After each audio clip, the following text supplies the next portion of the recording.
Welcome to the Understanding Boys podcast. I'd like to begin by acknowledging the traditional owners of the land on which this podcast is recorded, the Boonwurrung people of the Kulin Nation. We pay respects to leaders past, present and emerging. The Understanding Boys podcast is a series of conversations exploring what it is to be a good man these days. So if you had a story about being a good man and that you could tell a 14-year-old boy and he'd actually listen, what would that story be? And that's really what I'm asking our guests today. I'm Dr. Ray Swan, and we're a community of teachers and parents concerned with the education and growth of boys in the modern world. The series is brought to you by Brighton Grammar, an all-boys school in Melbourne. To learn more about the podcast, please visit understandingboys.com.au. Welcome to the Understanding Boys podcast. Today we're joined by Dawn O'Neill. Dawn is well known for her services to the community and in particular to the mental health sector. She's currently an ambassador for Breathing Space and an executive in mental health and wellbeing at Fisher Leadership. And she's highly regarded for her work in leading major reforms in social and mental health and her passion for learning, and particularly when it comes to thinking about new ways to consider social problems as well as public understanding. Previously, Dawn was a long-time CEO of Lifeline Australia, which is one of Australia's largest charities, as well as CEO of BeyondBlue. Her work has seen her receive awards, an Australia Medal, an Outstanding Contribution Award from Suicide Prevention in 2010, and the list goes on. Most recently, Dawn worked as chair and founding member of a homelessness social enterprise called STREAT. And in that, she's helped young people at risk feel a deep sense of belonging and connectedness. In our conversation today, we talk about life, about purpose, about service, and Dawn offers a challenge for young people and young men in particular. We hope you enjoy today's episode. Well, welcome, Dawn, to the Understanding Boys podcast. It's a great pleasure to have you here with us today. Thanks, Ray. It's the pleasure's all mine. I was chatting last night with my son and I was telling him that I was going to be interviewing you, and he asked me a little bit about you, and I was sort of sharing some of the amazing things that you'd done and the engagement that you'd had, and also now that you're working in leadership. And he made the comment, which I thought was interesting. He said, "Gee, it's interesting how some people have lots and lots of leadership, in their lives, and that's kind of what they do. They lead." And I think a good place for us to start is maybe just with, the work that you're presently doing in working with people in leadership and developing leadership, particularly in the not-for-profit sector. So what is it to be a good leader, Dawn, for you? What are you looking for? Oh, boy, that's such a great question and such a difficult one to answer. Leadership, I always think, for leaders to be good leaders, they've got to have followers. So leaders need to be offering something to people that would make them want to follow. So it's sound judgment. Good judgment is really critical for good leaders. The ability to be able to empathise with your followers or the people you're trying to lead, to understand their circumstances, what they need. I always tried to take the approach when I was in a full-time paid role as a leader, as the CEO of Lifeline, which was the biggest stint, I guess, 10 years there, was that my job was to support all of my team and the whole organisation, which was 10,000 volunteers and 60 sites around the country, to be able to do their jobs to the best of their ability. So what did, that every morning I think, what do they need from me today? What can I offer that's going to help them do their job and be more effective? Because if they're more effective, then we're all going to do well and achieve our goals. So leadership is about supporting your followers, delivering to them what they need to be able to do their jobs and be the best that they can be. It's almost, that real, as a bigger aspect of service in that, isn't there? And also being able to enable other people to do, what they're called to do. Do you notice in the not-for-profit sector, I guess I'm thinking if I was a parent listening and, I had a child who was really interested in service and connecting to, whether it's social enterprises or working in health or allied health. Are there particular qualities in that space that seem to work or resound or are more effective perhaps than in the corporate space? Definitely. I think that in particular, those professions, working in the not-for-profit space, generally you're working with really complex issues that no single organisation or no single person can solve. You're talking about homelessness, you're talking about mental health, you're talking about autism, whatever it might be, whatever your part of the not-for-profit sector you're working in, they're all very, very complex issues. So to be able to be effective, you absolutely need to be able to work in complexity and you need to be able to collaborate effectively. So I think a style or a personality that's willing to be patient enough to collaborate with other people. Collaboration is really hard. It's really hard working with other people, trying to get everybody to agree on a particular strategy when there's so many different perspectives and so many different agendas often in a room. You've got to be able to be patient. You've got to be able to take a long view. You've got to be able to work in that complexity and sit with that complexity and be comfortable with it, knowing that you're actually not going to arrive. It's not... you talk to anyone in the not-for-profit space, it's so difficult to measure impact. Many people do it really well and many others try every day to measure their impact, but it's hard because you're only one cog in the wheel of a whole lot of organisations and people trying to make a difference in a particular area. It's fascinating as you're speaking, Dawn. I'm thinking about the amount of wisdom that someone would need to have to be able to successfully bring so many diverse people and limited resources and, complexity of issues. And it also at the same time strikes me as amazing that so many leaders that we see in social enterprise are so young as well. So it seems to be almost like a conflict. What are your thoughts around that? Well, I think a lot of social enterprises, they're trying to run an organisation where they deliver a social good and at the same time generate their own revenue. So in a lot of ways, they're not having to collaborate so effectively. So they need lots of energy, lots of drive. So youth is on their side for sure in the social enterprise space. And they're particularly challenged right now because a lot of them were in hospitality or other sort of professions where they had to work with people. And as you know, at the moment, due to COVID-19, that's particularly challenging. Young energy, enthusiasm is on your side. I think the bigger organisations, the bigger not-for-profits, they're the ones that really have to collaborate with multiple stakeholders, government, private sector, donors. And one of the things that's so different about that space is that the people who are using your services are not the ones that are paying for it. You've got government, you've got funders, you've got philanthropists that are paying for services. Even with the social enterprises, you've got customers coming in the door, and the beneficiaries are those, might be homeless kids or families and children with autism or whatever it might be. So that's quite a complex set of conversations that you have to be able to have with all of those different stakeholders and do that in a way that resonates with them, keeps them informed, inspires them about the work. That requires a lot of wisdom. I guess, whether you're in serving or building new businesses or working in the not-for-profit sector, one of the similar motivating forces must be this sense of, vocational call to serve others. No doubt you've met some extraordinary people who have that call and can tell the story of that really well.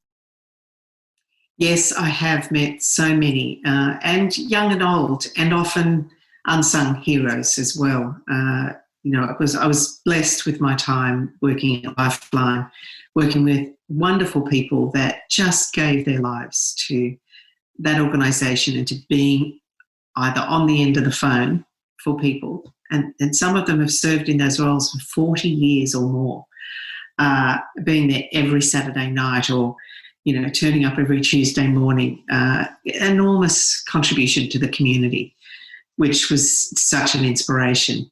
And others, of course, that, have a much higher profile that we've all heard about. And people like Rebecca Scott, who are newish to the sector, setting up a new social enterprise at STREAT with enormous energy and calling. It's never a 9-to-5 job, those roles. It's your life, 7 days a week, 24/7. In your life, Dawn, what has service taught you? Yeah, like so many other people who've gone down that road, it's given me more than I gave it. I guess the opportunity to be able to make a difference to other people, drives your own purpose and drives your sense of connection with the community and the broader world, and gives one a sense of purpose. So easy to get out of bed in the morning, easy to press on through the difficult times, because often a life of service is difficult and can be really challenging. But I think for me, what it's taught me is something that's, quite well known. It's better to give than receive. It's as simple as that, really. I'm so glad I made the decision to work for a social cause. I've worked for many different social causes over time. You just get more than you give every time. And that's not the motivation for doing it, by the way. But it's one of those virtuous circles. Altruism, it's a virtuous circle. And I met so many wonderful people, had great experiences, been nurtured and grown myself, and, get to this stage of life where I'm now in my 60s and think, I'm pretty comfortable. I've enjoyed my life and I feel like I've lived the life that I wanted to live.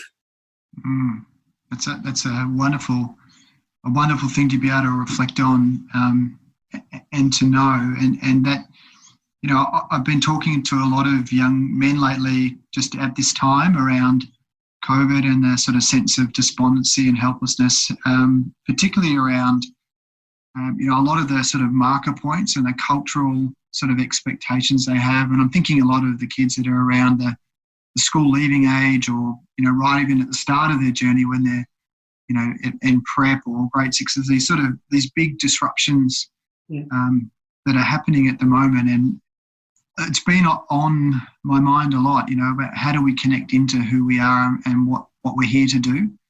I think it's always good to have a sense of perspective. One of the big motivations for me to get into social justice work was I found out in my early 20s that I had a grandmother. I don't know if I told you this story. So I'd grown up not thinking I had a grandmother on my father's side. I went travelling in my early 20s, met up with an aunt that lived overseas, and she told me in the conversation that her mother was still alive, which of course was my grandmother. And I said, I never knew she was alive. Anyway, as it turned out, it's a long story, but she was in a mental asylum in Queensland. So she'd been committed after the birth of her third child, which was the aunt that I just met. My father was the middle child, and probably postpartum psychosis. We don't know. But in those days, when you were committed into an asylum, that's where you spent the rest of your life. You were so stigmatised, the whole family was stigmatised, and no one wanted to ever speak your name again because it was a slur on the family, which is what happened in my father's family, in my family. So I was very fortunate. I came back to Australia when I'd finished travelling. I did find her, and she was in this little wing of a hospital in Roma in outback Queensland. She was 87 and just gorgeous, and I was able to reconnect her with my father and all sorts of things. But if you think about that, that's in my lifetime, how much change we experienced. And I used to recall that story when people would say, our times right now are really hard, and they are. No doubt they're hard, and we're experiencing a really difficult time. But if we think back, previous times have been hard too, and we have to hold out the hope of what can I do right now to make things better for the next generation, or for the next week, or for the next month, or for the next year, for the people that I connect with. And there's always something we can do to make things better. And I think if we get out of dwelling on how difficult it is and thinking about what can we do to make it better, it's amazing what we can achieve, and things do get better. That's great. Love it. One of the stories that you told me a number of years ago, if you're happy to share it or recount it again, was a time where you'd met someone and that was quite transformative in your thinking about in a similar vein, I suppose, about, pain and perspective. Yeah. Happy to share that story with us. Yeah, absolutely. So this was a formative experience in shaping my decision to work in the social sector. So I was, previous to meeting this aunt in the US, I went travelling in Africa, which was a pretty odd thing to do, really, when you're in your early 20s and you're a girl from Foster on the mid-north coast of New South Wales. But anyway, that's what I did. And I ended up, and this is a very long story, but I ended up in a place called Central African Republic. And at the time, it was being governed by a fellow named Bokassa, who was a self-proclaimed emperor. So it's right in the middle of Africa, deepest, darkest Africa, sort of east of the Congo. And as we went into that country, it was shut down because there was a terrible atrocity. It was a French-run country, and there was a terrible atrocity, and all the borders were shut down. So we were held prisoner effectively under this emperor's castle, Bokassa's castle. And we all had to employ, there were all these, about 60 of us in this compound, and we each sort of camp retained a group of mostly young boys, but young children to guard our camp at night so that our things wouldn't get stolen. And I befriended this one boy, and we sort of spoke in broken French and hand signals. And I got to know him, really lovely young chap, and he was probably about 12, 13, orphaned, very poor. But as I got to know him, he had this sore on his leg, which got worse and worse and worse. And it was terribly infested. And I knew that if he didn't get some help with that he was going to be in serious trouble. And because we were held prisoner, we couldn't get any money in. This is back in the days of traveller's checks, no credit cards in those days, in the 70s. Anyway, so I had 25 French francs left. So I, in my naivety, as a 21-year-old, I gave him my last 25 French francs and said, I want you to go to the doctor and get treatment for your leg, because if you don't, you will become seriously ill and you could die. In my hand signals, gave him that message. So off he went with my 25 francs, and I went looking for him later that day and eventually did find him, and he was high. So he'd taken that money, he'd gone to the market and he'd bought glue. Actually, he'd sniffed glue. And I was just horrified. I thought, why have you done this? How are you going to get better? You're so sick, or you're potentially going to get sicker. And he looked me straight in the eye and he said, the reason I did this is because the pain in my heart, and he put his hand on his heart, is greater than the pain on my leg. And it was just such a jolt for me to realise, and it resonated with early experiences I've had in my life as well, that our psychological and emotional pain is very real. It's not something you can just ignore. And often it's more real for people and it causes more pain than does physical pain.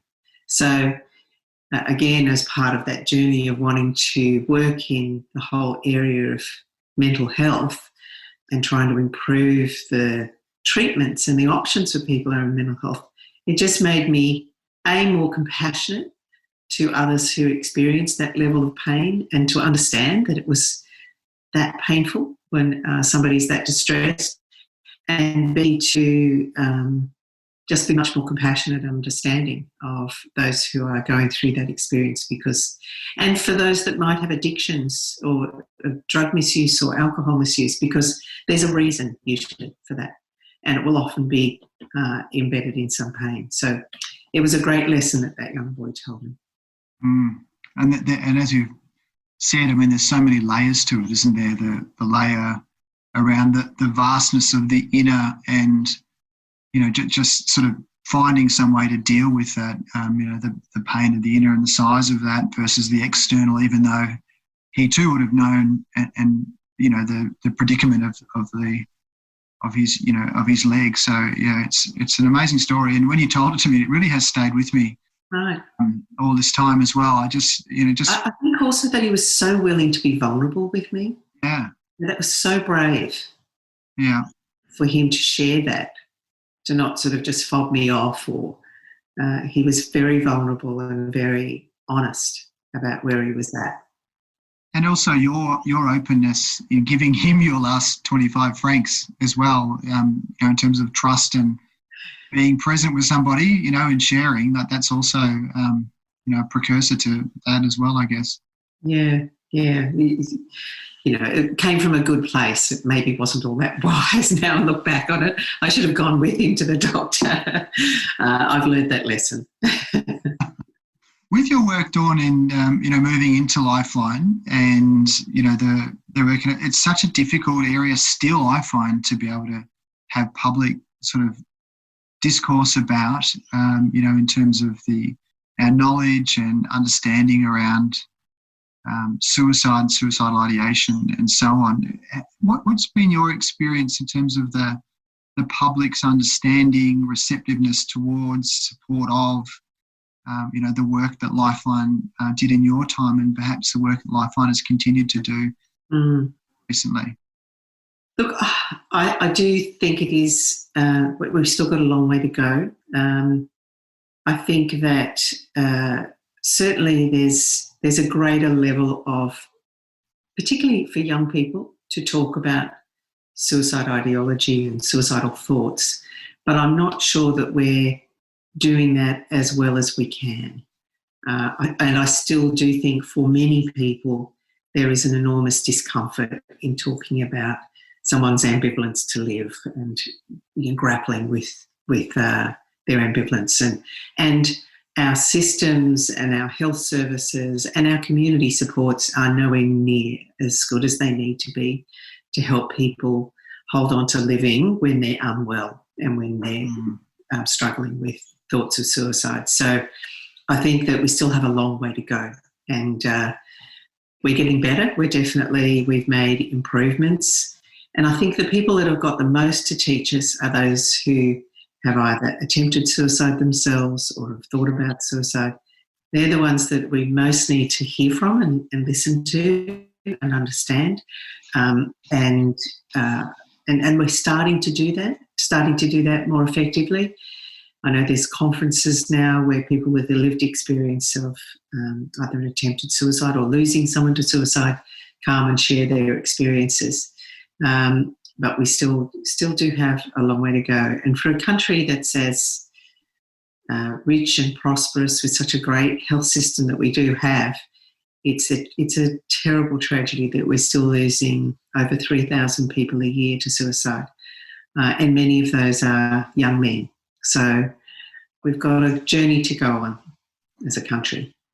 Yeah, it's such a fraught area, isn't it, in this culturally, and how people, respond to and work through those things. And for many of us who've had people that we've known who've been in that and gone through those things, it's been, it still remains something that I agree, how we continue to have it as a focus, and, we know and see the alarming statistics around it for people more broadly, but for young men in particular. Yeah. We need much, much, much better community supports. So just like we have intensive care units for when people are severely physically ill, we need intensive care units for when people are suicidal. And people may need to stay there for months, and that's okay. If we truly value every human life, as we say we do as a culture, and it's the core of our civilization is to treasure every single human life, then we need to invest much more in those community supports and get much better at looking after people when they're in that space so that they can find a way to hold on to living. When I first started with Lifeline in 1994, really, mental health was not in the news at all. It was maybe a 1-inch square story on page 10 in the newspapers.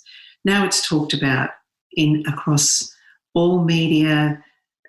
Lots of people with high profiles have talked about their own struggles with mental illness, their different treatment choices and what they do about it to stay well. And we talk a lot about how do we maintain our mental health and well-being, the importance of exercise and good sleep. So our broad awareness as a country and our depth of understanding is deepening. And I think when BeyondBlue first started its first 5-year strategy around raising awareness of depression in particular, that was very deliberate and strategic, because there's all different types of depression. We know that, and there's a whole lot of things that could have been talked about, but the population at the time needed to just understand things at a quite a simple level. And so we began as a population to get an understanding of depression and then the different types of mental illnesses, more complex mental illnesses. And in the last 5 years, really, BeyondBlue has focused on anxiety as well and the links between anxiety and depression. So I think we're on a journey as a population around understanding so the whole population being able to comfortably talk about mental health, how people maintain their mental health, what does mental illness look like, what are the treatment options, but also to go deep. What's the difference between depression and anxiety and schizophrenia or some other complex mental illness, and what are the different options? So, it's fantastic to see how far we've come. And I think about my grandmother's story, and in those days, someone had a breakdown, had a psychotic episode, and they were put into an asylum, and that was it. Rarely did people ever leave. That would never happen today. So we have come a long way, and we've still got a way to go. But it's exciting for me to see just how comfortable, particularly young people, often are about talking about their own mental health and supporting their friends. Yeah, which is just fantastic. We were talking earlier about Beck Scott's work in STREAT, and again, we're looking at the numbers around, homelessness. So STREAT being a social enterprise about, hospitality and service, food baking, and then creating a set of cafes. And I was amazed when I was looking at some of the material that there's I think 6 or 7 cafes now across Melbourne. It's extraordinary in such a short amount of time. How did you get involved in STREAT? Well, I met Rebecca Scott when she was still living in Canberra. We were both in Canberra at the time, and she was doing a Vincent Fairfax leadership program, and she reached out through a mutual friend to me and asked if I would mentor her. And I was CEO of Lifeline at the time, and I said, sure, of course, happy to. And I'm always a little bit uncomfortable claiming to be someone's mentor. I always think that's something that someone else calls you, but anyway, she reached out. And that was the start of a wonderful friendship that continues to today. She then decided that she wanted to set up a social enterprise. She was very engaged with the whole idea, never really saw herself as being the CEO of that. And I said, there's no one better, Rebecca Scott, than you to be the CEO of this social enterprise. It's your passion, it's your heart. And she has, of course, turned out to be an extraordinary leader. Her and her partner, Kate Burrell, really, a very strong partnership there, and they've worked very, very hard and given their lives to trying to improve the lives of young people who are at risk of homelessness or are homeless.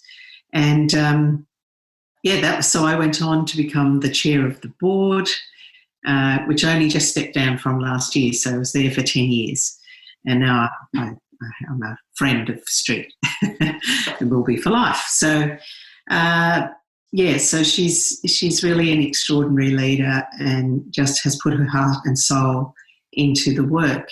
And I think that's the key, is it's the work. It's all about the work. It's not about your career or your profile or your, the legacy you leave behind. It's about the work. And I think if you have a heart to do that work and you throw yourself into that work, all the other stuff will follow. And you'll do good work too. And that sort of comes back to what we were talking about, earlier about, why you're here and your purpose and, if you focus on that starts one of those cycles, I guess you were saying, one of those virtuous cycles of, functioning and having agency and getting moving and all of those things. Yeah, and it's very easy when you get into those roles to get distracted with other things.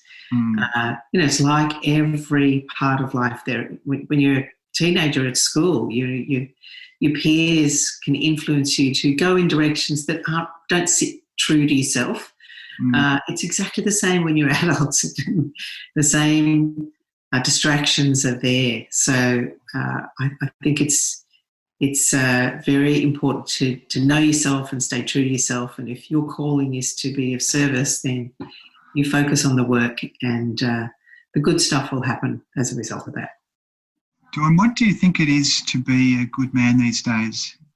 Look, that's a great question. And when you sent me my pre-reading and asked that question, I thought, I've got 2 sons, grown-up sons. So I thought I'd ask them that question. And it was fascinating. So they were in their early 30s. And it was really fascinating for me to hear their answers. And so for my eldest son, he felt very much that it was about being an independent thinker and forming your own opinions and standing up for what you believe or think, even if that's not very popular. He said, usually what you think has merit, and sometimes it takes some courage to express that, especially amongst your own peer group. But he said that every time that he's done that, he's been so glad that he has done it. He also said being a good man is being aware that you're responsible for your own life. No one else is going to do it for you or do things for you. So he said, even though it sounds corny, being the change you want to see, you figure out what's important to you and live that. So that was for him what being a good man was. My other son was quite similar in a way, and it was very much around, I'm just looking at my notes here, and he quoted, which I was impressed with, he quoted Marcus Aurelius, waste no more time arguing what a good man should be, but be one, he said. Be one. I thought, gosh, how did he know to quote that? And I got him on the spot too. So he said a similar thing to what I was just talking about. Most people have multiple masters, and he can remember being in school, feeling like impressing his peer group was the most important thing in the whole world. And he said what he's learned is, of course, is that peer group come and go, and the people you went to school with you probably won't see or talk to all that much in the future. Some you might hang on to, but not that many. But then you go into the workforce, and then you have another group of people that really at the end of the day you want to be your own master and not have multiple masters guiding your life, and to not compromise on your own moral standards, but also be aware that moral standards do change, so you've got to retain a certain amount of flexibility, openness to learn and change.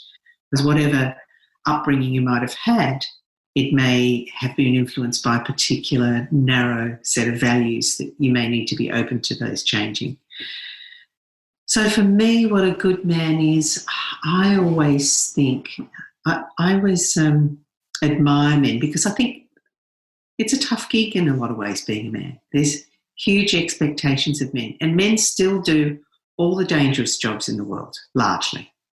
They chop down big trees. It's mostly men up telegraph poles. It's mostly men that are fire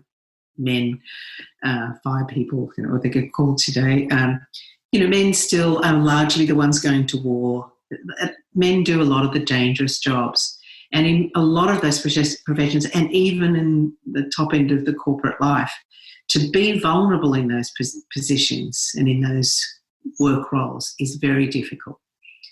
But the men that I admire most are the ones that are able to retain their strength and their sense of self and be vulnerable. Be able to show compassion to others and to themselves. And I think that takes enormous bravery and courage. I love it. I love the Marcus Aurelius in particular. Yeah. waste no more time arguing what a good man should be. Just be one. That's the end of the whole series of the podcast.